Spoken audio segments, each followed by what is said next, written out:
Happy 2026. Welcome back to the meat grinder. You've had your holidays, you've made your resolutions. You've promised yourself that this is the year you finally get organized, finally hit your targets, finally become the optimized, high-performance version of yourself that the world demands. You've bought the planner, you've downloaded the productivity app, you're ready to be a better cog.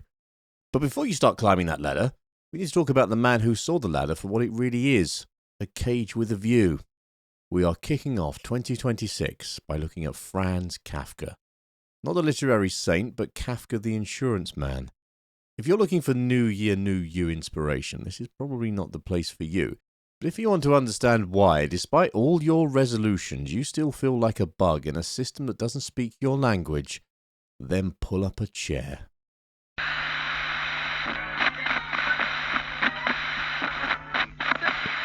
Franz Kafka was a suit. This isn't a metaphor. It was a 40-hour-a-week, soul-crushing reality. He didn't sit in a garret dreaming of monsters. He sat at a desk at the Workers' Accident Insurance Institute in Prague, quantifying the exact cash value of a human life. He spent his daylight hours looking at photos of men who'd been turned into ground beef by industrial looms. He calculated the payout for a severed thumb. He filed the paperwork for a crushed pelvis. He was the guy who decided which tragedies were covered and which ones were just bad luck. And he was good at it. He was efficient. He was the kind of corporate drone your boss uses to shame you. He had the law degree, he had the respectable suit, he arrived on time every time. He wrote reports in that clean, sterile, bureaucratic prose that makes a death sound like a clerical error. He lived with his parents. He got engaged, panicked and bailed. He got engaged again and bailed again. He was a repeating loop of failed commitment. He took long walks, he stared at the ceiling, he didn't sleep. At night, after the office lights went dark, after the family dinner and the polite small talk, and the exhausting performance of being a normal person, Kafka started his real work. He wasn't trying to escape the insurance office, he was trying to perform an autopsy on it.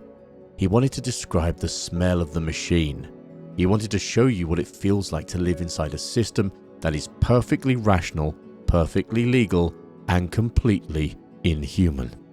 You follow the rules. The rules make sense on paper, but the rules turn you into something you don't recognize. You're guilty, but nobody will tell you the charge. You're judged, but the judge is invisible.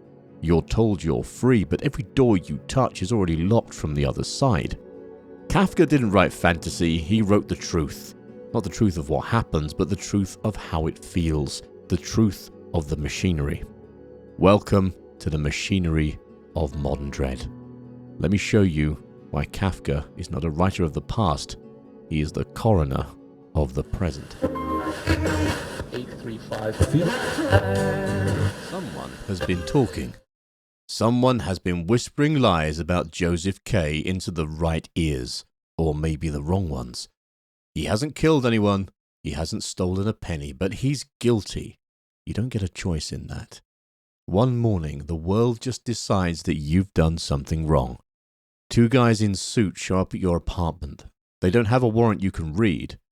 They don't have a badge you recognize. They just stand there, taking up space, eating your breakfast while they tell you that you're under arrest.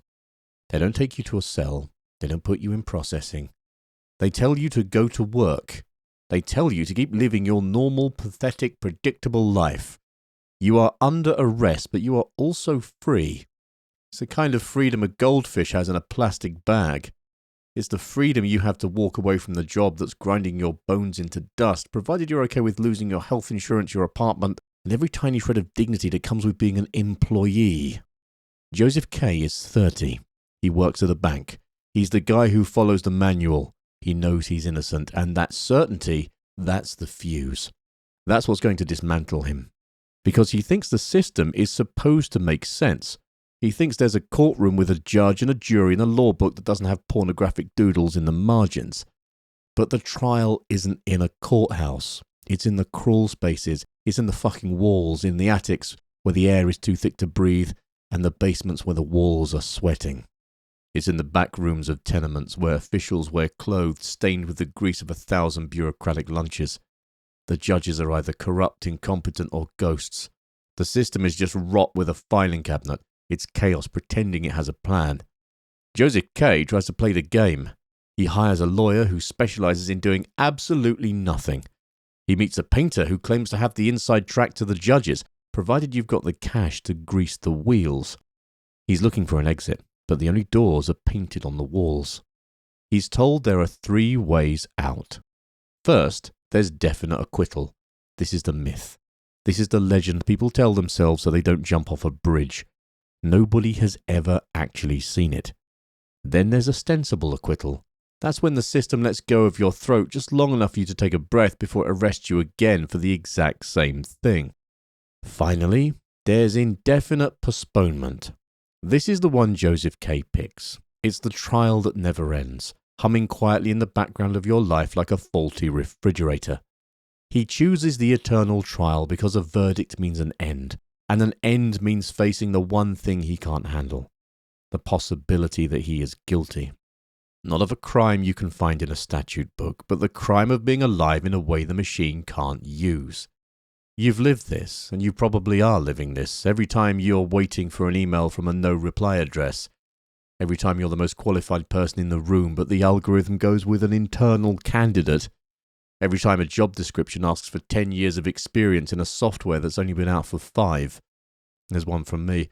Every time you're stuck in a customer service loop where you're transferred to the person who just transferred you. The policy is the policy, they tell you. Nobody can explain it, but everyone has to obey it. You're guilty because you don't have the right 2-factor authentication code for a phone you lost in 2019.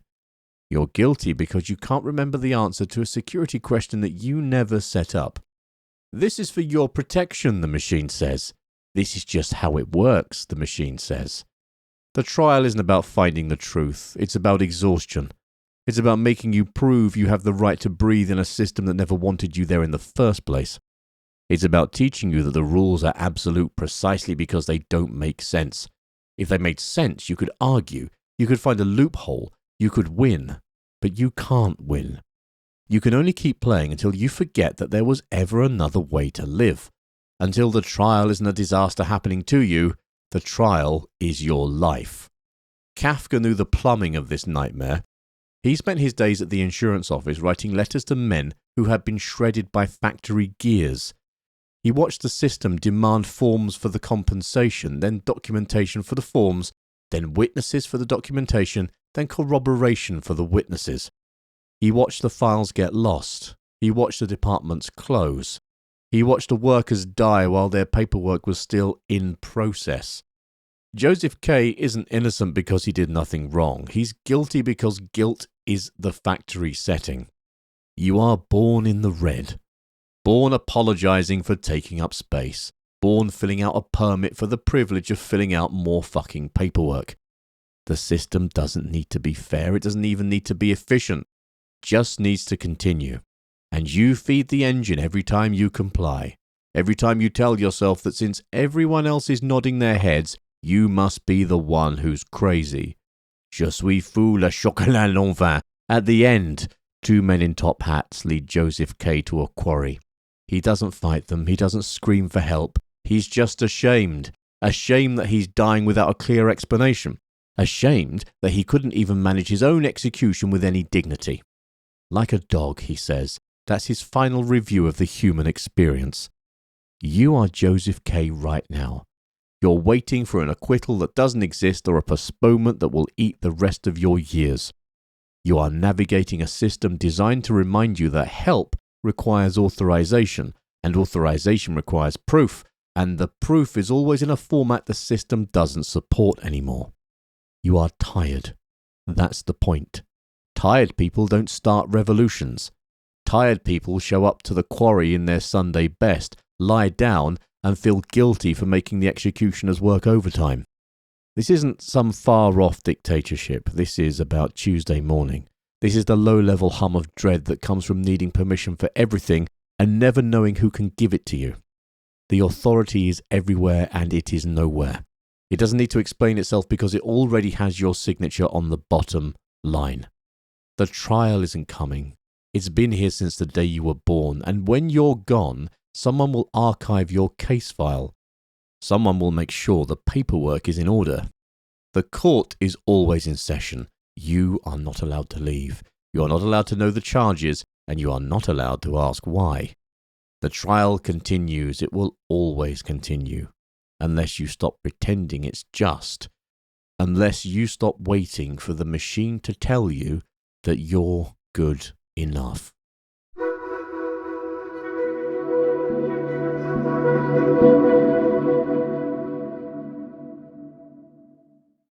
We've all been there.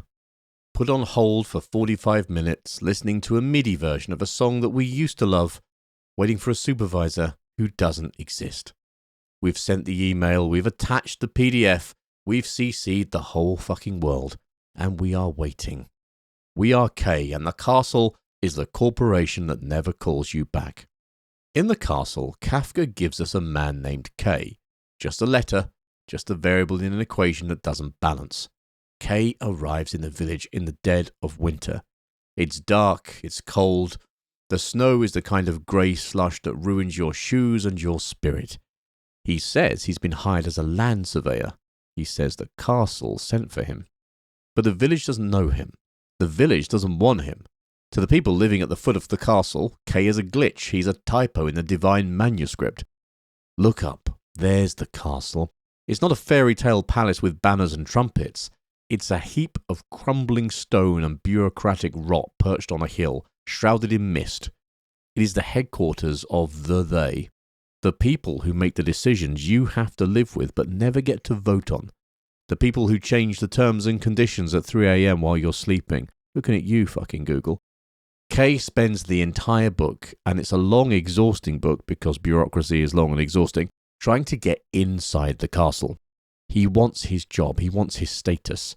He wants someone in charge to look him in the eye and say, yes, you belong here and you have a purpose. He never gets it. Nobody does. The castle is the ultimate gatekeeper. It's the HR department of the universe. You want to speak to the boss, you have to talk to the assistant. But the assistant has an assistant, and that assistant is currently out on medical leave, and their substitute doesn't have the login credentials for the server you need. In the village, the phone lines are a joke. You pick up the receiver and you don't hear a voice. You hear the humming of 1,000 voices, a choir of static, the sound of a system talking to itself. It's the screaming sound of dial-up internet. It's the sound of a no-reply inbox filling up with your desperate pleas. Sometimes a voice breaks through, tells you no, and hangs up. You don't even know if it was a person or a recording. Kafka knew this because Kafka was the voice on the other end of the line. He knew that the higher up you go in any hierarchy, the more the humans disappear and the process takes over. You think there's a guy at the top. You think there's a CEO or a king or a god who knows what's going on. Kafka says, forget it. The castle is just an infinite loop of middle managers. It's a pyramid scheme where the top of the pyramid is buried in the clouds and the bottom is sinking into the mud. Kay tries to find a shortcut. He tries to sleep with the barmaid because she used to be the mistress of a high-ranking official named Clam. He thinks intimacy is a back door. He thinks if he can just touch someone who touched the power, he'll be in. But Clam is a ghost. Clam is a name on a door that never opens. Clam is the executive who is always in a meeting. We are a generation of people waiting for Clam to tell us we're doing a good job. We want the castle to validate us. We want the LinkedIn notification. We want the blue check mark. We want the system to recognize our surveyor status so we can stop feeling like a fraud. But the system doesn't care if you're a surveyor or a janitor. It just cares that you stay in your lane. The village is full of people who have been broken by the castle's indifference. They live in a state of permanent exhaustion. They work, they eat, they sleep, and they wait for the castle to send a message that never comes. They've turned their oppression into a religion. They worship the bureaucracy because it's the only thing bigger than they are. They find meaning in the delays. They find wisdom in the confusion. The castle has chosen not to see you today, they say. What a profound blessing. You must be very special to be ignored so thoroughly. It's the Stockholm syndrome of the cubicle. You start to love the red tape. You start to take pride in how much bullshit you can tolerate.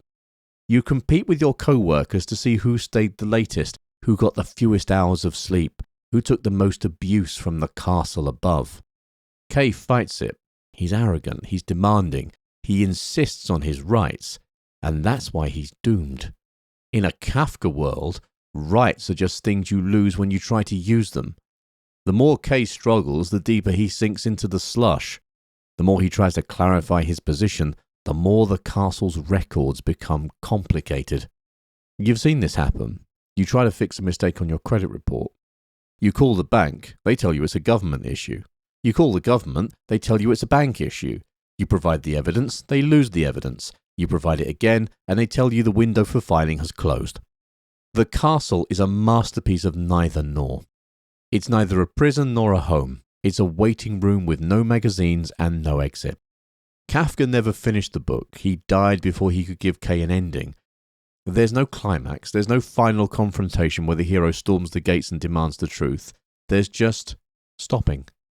The rumour is that Kafka intended for Kay to die of exhaustion. Just as he's taking his last breath, a message finally arrives from the castle.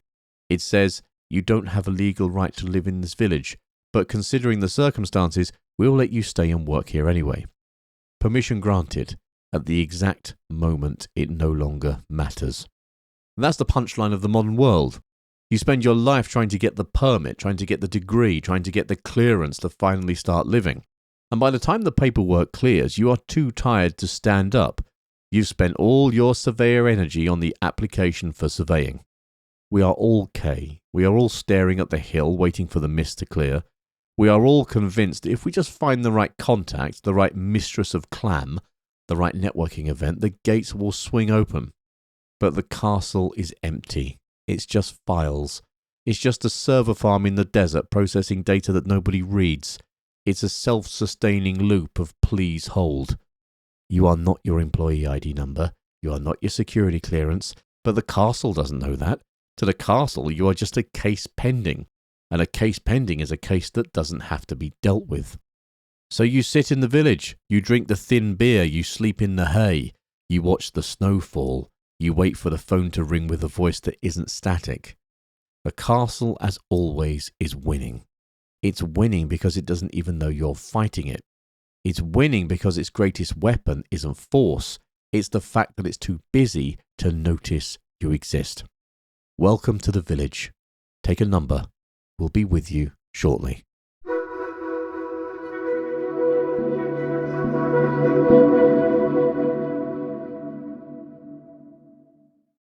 You wake up. It's 6:15 a.m. The alarm is screaming at you like a drill sergeant with a hangover. You've got a headache that feels like a railroad spike driven into your temple. Your back is a map of knots and old injuries. You try to roll over, but you're heavy, you're hard, you're stuck. Gregor Samsa wakes up and he isn't a man anymore. He's a monstrous vermin, a giant brown segmented bug. He has a dome-shaped belly. He has 100 little legs that wiggle in the air like a dying forest.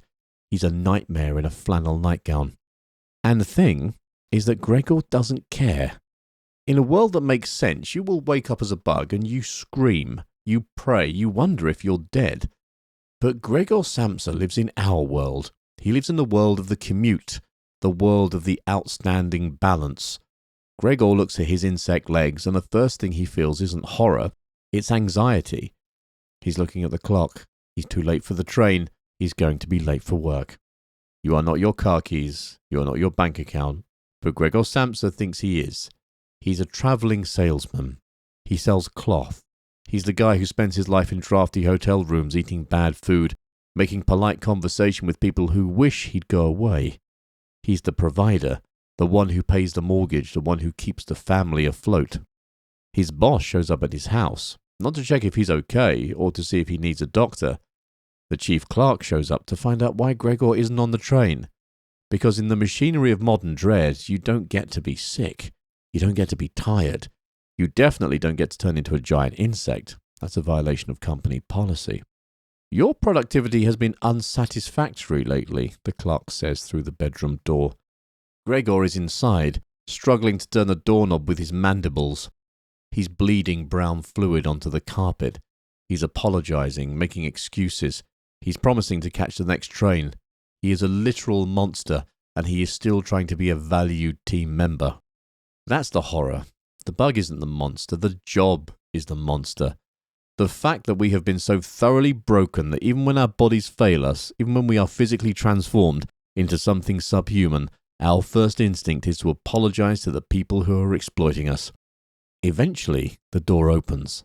The clerk runs away, the mother faints, the father, the man Gregor has worked himself to the bone to support, picks up a rolled newspaper and a cane and drives Gregor back into the room like a stray dog.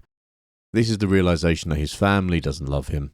They love the paycheck that he brings home. They love the comfort that he provides. Once he stops being a producer, he starts being a parasite. Gregor stays in that room. He eats scraps. He listens to his family through the wall. He hears them talking about how much money they don't have. He hears them starting to resent his existence. He's a burden, a mess, a thing that needs to be managed. His sister, Greta, is the only one who cares at first. She brings him rotting vegetables. She moves the furniture so he can crawl on the walls. But even pity has an expiration date. Pity is a luxury the poor can't afford for long.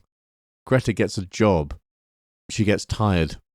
She starts to hate the smell. She starts to hate the way he looks. One day, the father loses his temper. He takes an apple from a bowl and starts pelting Gregor with it.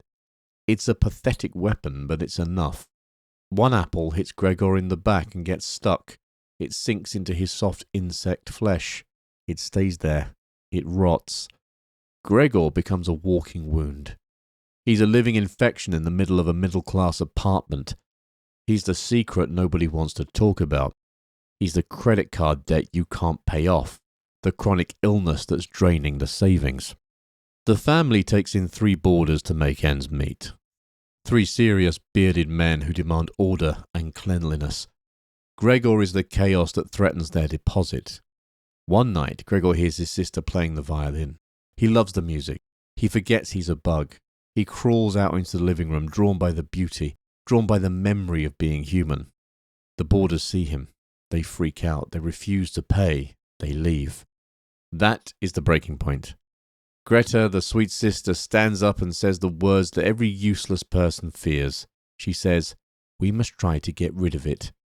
She doesn't call him Gregor anymore. She calls him it. If it were really Gregor, she argues, he would have left a long time ago. He would have realized that he was hurting the family and he would have just disappeared. The fact that he's still here proves he's not human. Gregor hears this, crawls back into the room. He's weak. The apple in his back is a black festering mess. He feels a state of vacant and peaceful meditation. He thinks of his family with love and emotion. And then, he dies. He's gone. The it is resolved. The cleaning lady finds him in the morning. She tosses his body out with the trash. She doesn't make a scene. It's just more refuse to be hauled away. And the family, they don't mourn. They feel like a weight has been lifted. They take a trolley ride out into the country. They look at the sun. They notice that Greta has grown into a beautiful young woman. They start thinking about finding her a husband. Start thinking about the future. The machine has purged the faulty part. The machine is running smoother than ever. You are Gregor Samsa. You are working for a boss who will replace you. You are sacrificing your health, your sleep, and your humanity for a system that will call you it the moment you stop hitting your targets. You are the bug in the system, and the system always finds a way to debug itself. Kafka wasn't writing a fairy tale. He was writing the obituary for the company man. He was showing us that when we define ourselves by our utility, we lose the right to be human the second we aren't useful anymore. So go ahead. Set your alarm for 5 a.m. Catch the train, sell the cloth. But don't be surprised when you wake up and realize your legs don't belong to you anymore. Don't be surprised when the apple hits you in the back. Welcome to the hive. The coffee is free, but the exit is barred.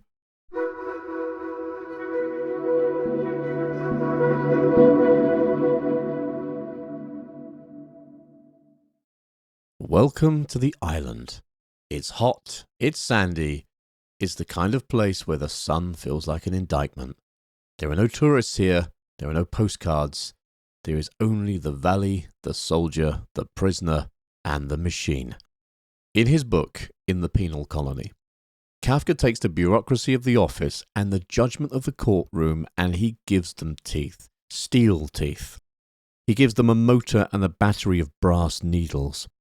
This is the ultimate set piece, a masterpiece of mechanical gore and industrial obsession. The setup is simple. An explorer, a tourist of human misery, arrives to witness an execution. But this isn't a hanging, it's not a firing squad. It is an apparatus. The officer in charge is a true believer. He's the last of his kind, a dinosaur who misses the good old days when the whole valley was packed with people cheering as the machine did its work. The officer is the guy who stays at the office until midnight because he loves the filing system. He's the guy who reads the software update logs for fun. He treats this machine like a lover. He polishes the brass. He obsesses over the gears. He explains the mechanics with the kind of erotic intensity most people reserve for a new car or a first date. Here is how it works. The prisoner is strapped down. He doesn't know his sentence. He doesn't even know why he's been condemned. There was no trial, no defense. A guard said he was guilty, so he is. In the penal colony, the law is a binary code, guilty or not guilty, and the not guilty button is broken. The machine has three parts: the bed, the designer, and the harrow. The harrow is a bed of glass needles. For 12 hours it writes the broken law into the prisoner's flesh. If you stole bread, the machine carves "Honour thy masters" into your back. If you fell asleep on watch, it carves "Be alert" into your skin. It doesn't use ink, it uses blood. It writes deeper and deeper, layer by layer, for 6 hours, until the prisoner doesn't need a lawyer to understand the law. He feels it. He becomes the law. Enlightenment comes to even the dullest, the officer says. Around the 6th hour, the prisoner stops screaming. He starts to look like he's understanding something. He's reading his own body. He's achieving transfiguration through the medium of systematic torture. This is the ultimate corporate metaphor. You are the prisoner. The designer is the company handbook. The harrow is the 60-hour work week. The bed is your cubicle. Every day the system carves its expectations into your nervous system. It carves productivity into your hairline. It carves synergy into your lower back. It carves grit into your stomach lining. You don't need to read the employee manual.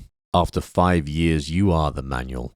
Your ulcers, your grey hair, your twitching eye, that's the machine writing its code into your biology. You have been transfigured by the apparatus of the hustle.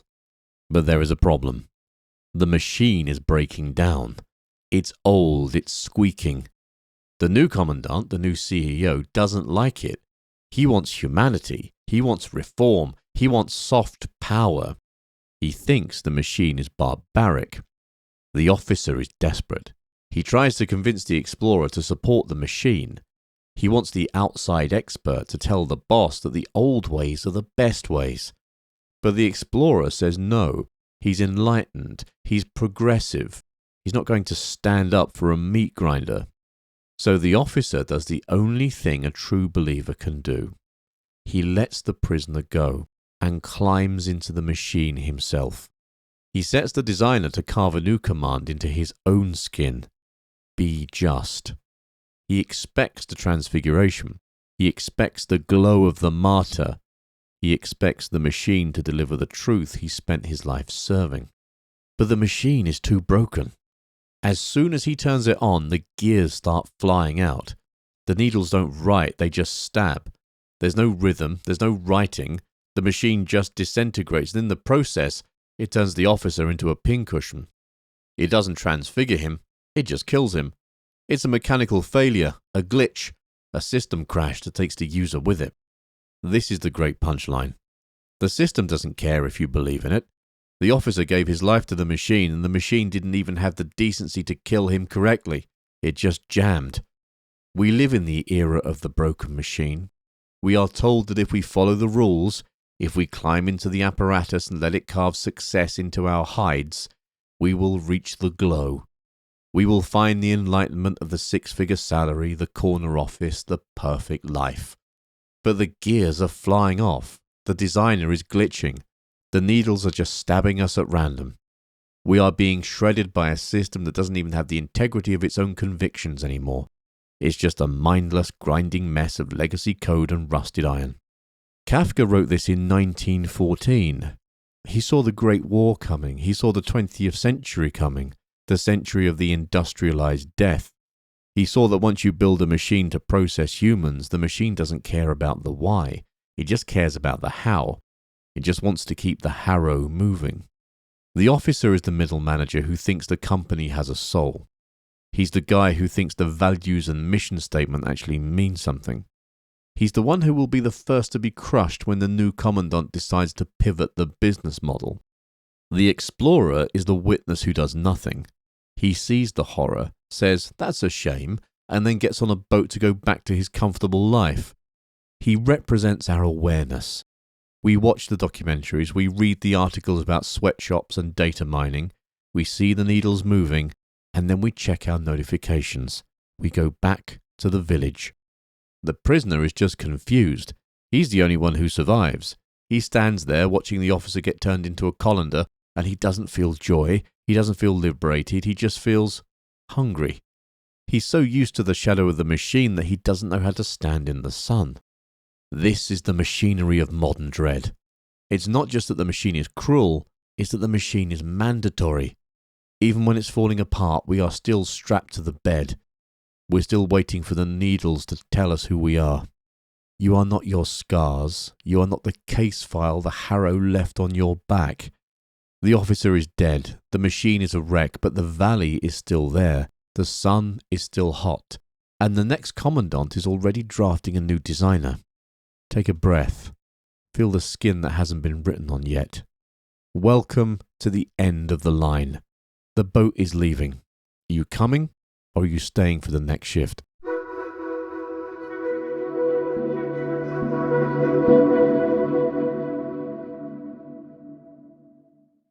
You are not your body. You are not your appetite. You are the space where something used to be. In A Hunger Artist, Kafka gives us the ultimate protagonist, a man whose only talent is his own destruction. He's a professional faster. He sits in a cage for 40 days at a time, starving himself for the entertainment of a crowd that doesn't care.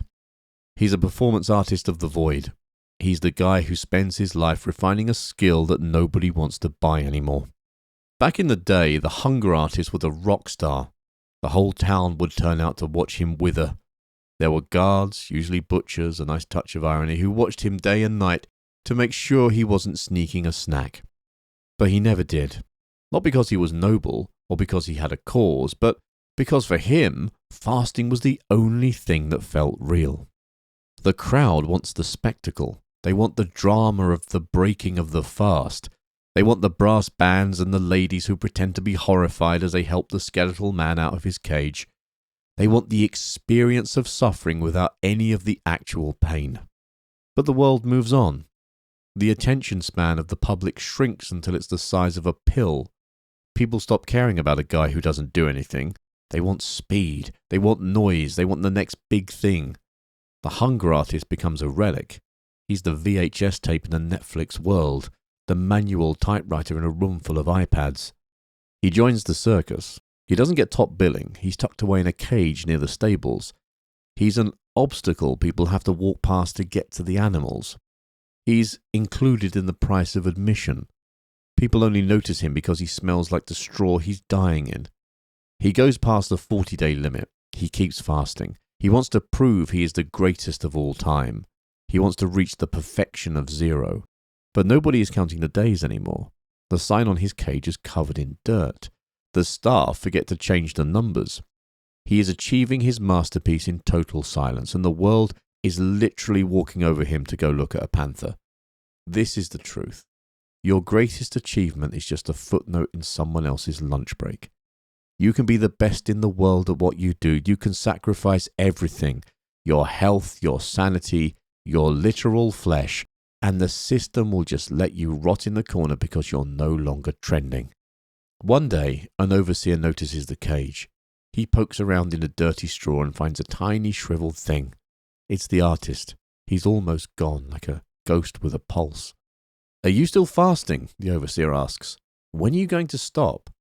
In this moment, the artist whispers his final confession. He tells the overseer not to admire him. He tells him that he didn't fast because he was strong or holy. "I have to fast," he says. "I can't help it. I could never find the food that I liked. If I had found it, believe me, I should have made no fuss and stuffed myself like you or anyone else." He wasn't an artist. He was just a guy with a void he couldn't fill. He was a consumer who couldn't find anything worth consuming. He spent his life saying no because nothing said yes to him. He dies. They bury him with the straw. And then they put a young panther in the cage. The panther is everything the artist wasn't. It's powerful, it's vibrant, it's full of life and hunger and teeth. The crowd loves it. They gather around the cage because the panther doesn't represent a void. It represents the joy of living. It doesn't care about the bars, it carries its freedom in its muscles. The machine has no room for the man who says no. It only has room for the beast that says more. Kafka died in 1924, literally starving to death because tuberculosis had closed his throat. He couldn't eat. He became his own hunger artist. He spent his life writing about the machinery that grinds us down, and in the end he was ground down by the most basic machinery of all, the body. There are ways that we are the hunger artist. We're holding out for something that doesn't exist, waiting for a food that the system doesn't provide. We are refining our no in a world that only rewards yes. We can starve ourselves to be perfect. We can be the most disciplined, most dedicated, most spiritual person in the cubicle farm. But remember the panther. There's always a panther waiting for your cage.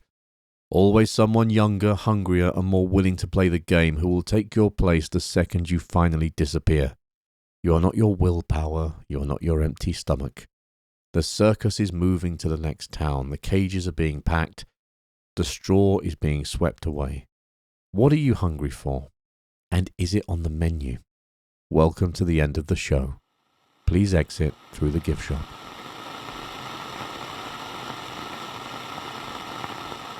So here's the big finish, the grand finale. The part where I'm supposed to give you a lesson, a little nugget of wisdom you can carry around in your pocket like a lucky coin. But Kafka doesn't do lessons and he doesn't do happy. We've walked through the office, the courtroom, the village, and the cage. We've seen the needles and the rotting apple. And what have we learned? That the system is perfect, not because it works, but because it's inescapable. It's a self-correcting loop of dread that feeds on your desire to be good. You think if you work harder, the castle will open its gates. You think if you apologize more, the trial will end. But the machine doesn't want your perfection. It wants your participation. It wants you to keep checking the door. Kafka wasn't looking at the future. He was looking at his desk, at the way we treat each other when we're wearing suits. He wanted to describe the smell of the machine, a system that is perfectly rational, perfectly legal, and completely inhuman. He asked his friend Max Brod to burn everything. Every word, every nightmare. He wanted to disappear. But Brod betrayed him to save the work, and now Kafkaesque is just a brand. We use it to describe a long line at the DMV or a glitch in a banking app. We've turned his agony into an adjective. We've commodified the dread. This is the moment of clarity. You are not your Kafkaesque struggle. You are not the frustration you feel when the email hits your inbox. Those feelings are just a friction of the machine working on your skin. Kafka's work is a reflection of our internal condition. If you look into it and see a nightmare, that's on you. If you look into it and see a comedy, you're starting to get it. The only way to survive the machine is to realize that the machine is absurd. It's a giant, rusted, screaming joke that doesn't have a punchline. Stop waiting for the acquittal. Stop waiting for the surveyor's permit. The machine only has power as long as you believe it has a purpose. Go home. Turn off the alarm. Let the paperwork pile up until it reaches the ceiling. Good night, Joseph K. Good night, Gregor. Good night, whoever you think you are. The machine is still humming, but you don't have to listen. Welcome to the machinery of modern dread. If this episode hit something inside you, if it made you uncomfortable in that specific way that feels like a paper cut on your soul, then good. If you felt it in your nervous system before your head could find an excuse to ignore it, congratulations, you're still human. The machine hasn't finished its work on you yet.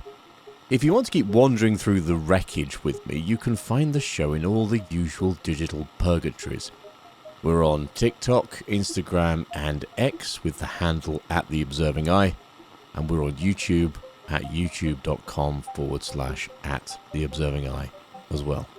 And then there's the Substack, the main home of the website, @TheObservingEye.com. Go there if you want your existential crisis delivered in high definition and completely ad-free. They're just another set of needles trying to carve a brand into your forehead, right? If you found a piece of this episode that's stuck in your teeth, don't keep it to yourself. Join the discussion, drop a comment, send me a message. Fire an email directly into the void at david@theobservingeye.com. I am on the other end and I will get back to you as soon as I can. And if you want to support the show, don't just like it, share it. Give it to someone who needs their comfortable assumptions dismantled. Hand it to the person in the cubicle next to you who thinks the company handbook is a holy scripture. Thank you for listening. Your time, your presence and your attention are the only things that you truly own in this world. And I want to thank you for spending them with me. Take care, everybody. Much love, and I'll catch you soon.